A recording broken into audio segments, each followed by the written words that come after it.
ETV भारतमध्ये आपलं स्वागत। आपण पाहत आहात न्यूज टाइम। पंतप्रधान नरेंद्र मोदी यांच्या हस्ते अयोध्येतील राम मंदिरात प्रभू श्रीरामाची विधिवत प्राणप्रतिष्ठा। रामलल्ला आता तंबूत राहणार नाही। 500 वर्षांनंतर अयोध्येत राम विराजला। त्याग आणि तपश्चर्येनंतर अयोध्येत राम आला। राम मंदिरात अभिषेक केल्यानंतर पंतप्रधान मोदींची प्रतिक्रिया।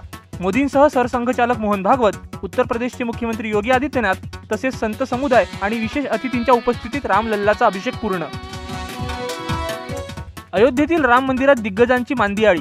महानायक अमिताभ बच्चन, अभिनेत्री माधुरी दीक्षित, कटरीना कैफ, विकी कौशल, रणबीर कपूर, आलिया भट्ट, अनुपम खेर, दिग्दर्शक रोहित शेट्टी, सुपरस्टार रजनीकांत, सचिन तेंडुलकर, विराट कोहली प्राणप्रतिष्ठेला उपस्थित।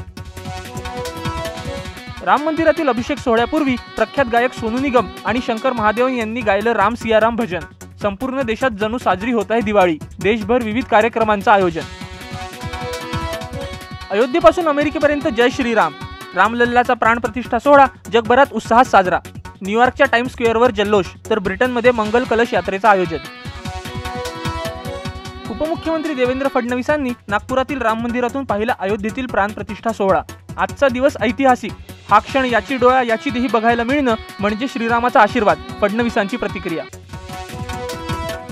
आसाममध्ये राहुल गांधींना संत शंकरदेव यांच्या मंदिरात जाण्यापासून रोखलं। आज फक्त एकच व्यक्ती मंदिरात जाणार का? राहुल गांधींचा पंतप्रधान मोदींचं नाव न घेता टोला।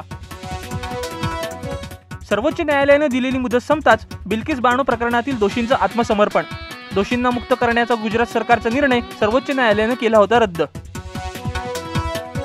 इंग्लंड विरुद्धच्या कसोटी मालिकेपूर्वी टीम इंडियाला मोठा धक्का।